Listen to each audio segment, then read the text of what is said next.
consciência e superconsciência. Consciência é algo imaterial, assim como a superconsciência também o é. Mas elas são completamente diferentes nos sentidos de evolução do ser. A superconsciência, leia-se intuição, algo que o ser humano tem plenas condições de atingir.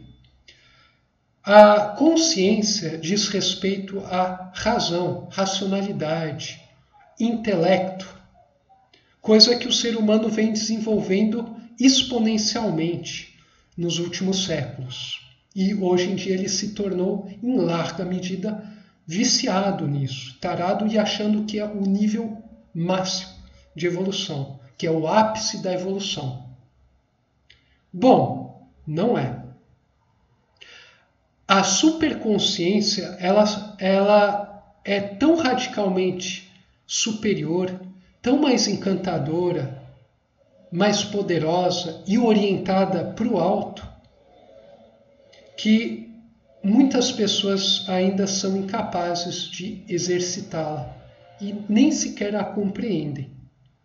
A consciência, né, a razão, o intelecto, é algo da mente, é algo extrafísico, mas está orientado para as coisas físicas e, portanto, para as questões do ego. A intuição é a voz do espírito. Ela está ligada diretamente ao espírito, mais do que à mente. Mesmo que mente e espírito sejam coisas imateriais, não físicas. Só que a intuição, ela está apontando para o alto, ela está orientada para o espírito puro. Está orientada para Deus, para as coisas do absoluto, para uma vida mais harmônica, unificada, em paz, integrativa, dinamicamente, com um dinamismo interior muito intenso. Então eu diria isso, a superconsciência está orientada para o alto, a consciência está orientada para as coisas da matéria. Não que seja necessariamente ruim tratar das coisas do mundo, mas se a gente só fizer isso, a gente corre o risco de degradar. E não existe nada tão desesperador e horrível, um verdadeiro filme de terror, quanto degradar a si mesmo. Seria uma prostituição do espírito, só dar valor para a mente racional e ignorar a mente superracional, né, transracional, a intuição, né, que é a voz do espírito, que é a nossa via para a salvação. É o que realmente permite a evolução do ser humano. Bom, com isso a gente inaugura esse super capítulo de número 37, um capítulo fantástico, né? Que uma pessoa que já está antenada de alguma forma com o infinito, ela se encanta com esse capítulo, né? Então, é algo realmente de outro mundo, esse tratado. É algo de outro mundo. Eu fico falando isso, né? E eu acho que de tanto que eu falo, né? Eu acho que algumas certas pessoas começam a talvez ver uma certa lógica nessa loucura, né? Uma lógica maravilhosa nessa loucura que, na verdade, não é aquela loucura que te leva à perdição, mas começa a aparentar como uma loucura que traz a cura em si, né? Talvez algumas pessoas que estejam realmente se envolvendo com os estudos aqui comecem a perceber isso, né? E daí, meu amigo, minha amiga, se você está passando por isso, você está sendo abençoado por Papai do Céu, como eu costumo falar, né? Na linguagem mais de nossas vozinhas. Você está sendo verdadeiramente abençoado por estar tendo uma percepção em vida, encarnada, e quem sabe ainda numa idade relativamente jovem, de estar percebendo um aspecto infinitamente mais profundo dessa realidade. É uma verdadeira bênção que nós estamos recebendo, né? Eu também estou sendo muito abençoado por Papai do Céu, porque em vida eu estou percebendo coisas profundíssimas, né? Profundíssimas. E eu creio, né, que eu ainda nem cheguei na metade, né? Estou prestes a chegar na metade da minha existência orgânica terrena e já percebendo todas essas coisas, né? Então eu estou sendo muito abençoado, né, por Papai do Céu, como eu costumo dizer. E a dor teve um papel muito importante nisso tudo, coisa que eu vou falar nos capítulos finais, né? A dor vai ser tema de um capítulo inteiro, né? A função da dor. Aí o nosso estudo vai se virar uma egrégora, vai virar uma adoração de coisas, de algo tão grande, né? Que a gente vai começar a formar uma egrégora aqui, né?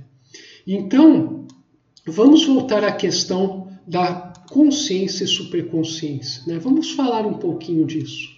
Olha só, a gente sabe que o nosso universo, para ter base sólida, a gente precisa considerar a matéria, né? Tanto que a ciência, ela consegue, né, ter credibilidade até para o espiritualista, porque ela percebeu um aspecto importante da realidade, que é o seguinte: nós não podemos ignorar a matéria. A matéria, ela é tão divina, né, tem na sua essência uma coisa divina, assim como o espírito, né, o alfa, né, cuja dimensão característica é a consciência, para se manifestar nesse universo. Então, o nosso universo, para a gente construir tudo nele, a gente precisa ter uma base material.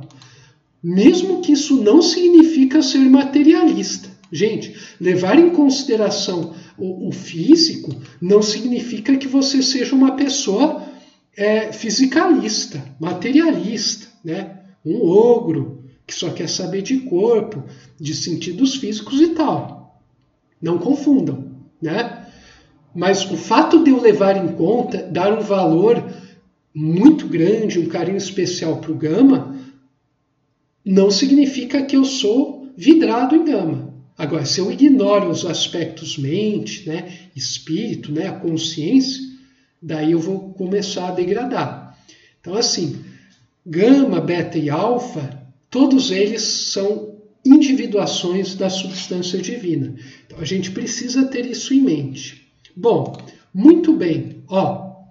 A fase energia e a fase consciência se apoiam nessa fase para conseguirem se irem autoelaborando, né?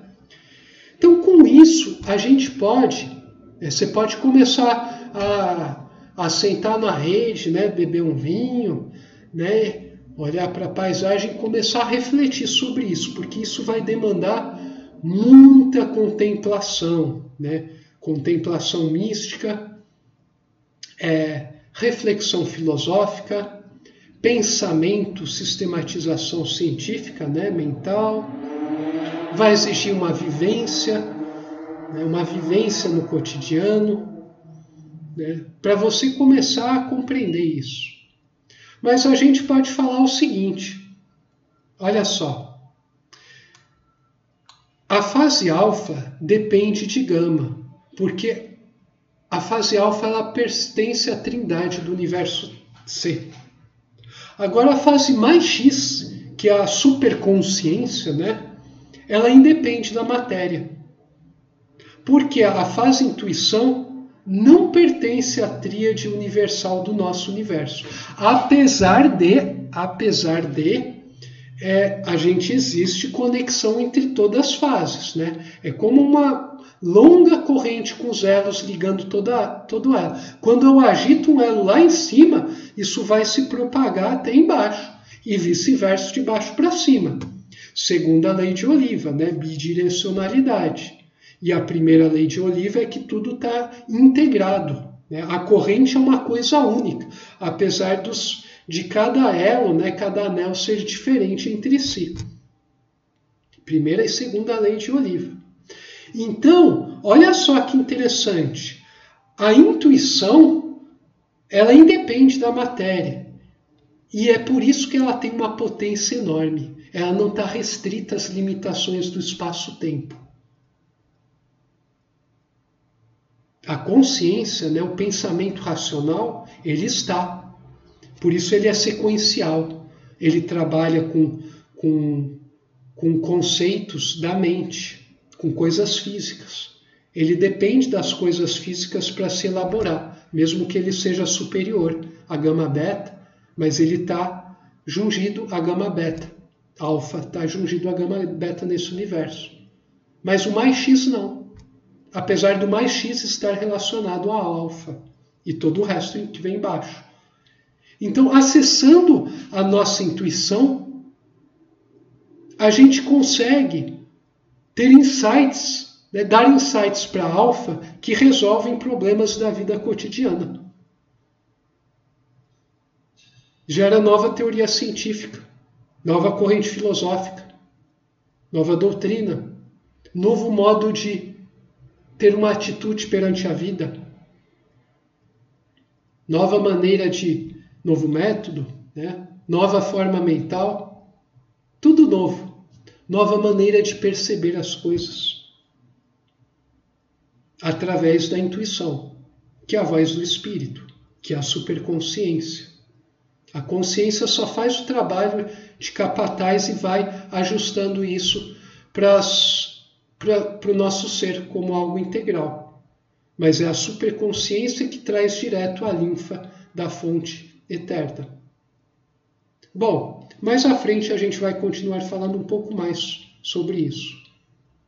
Até lá!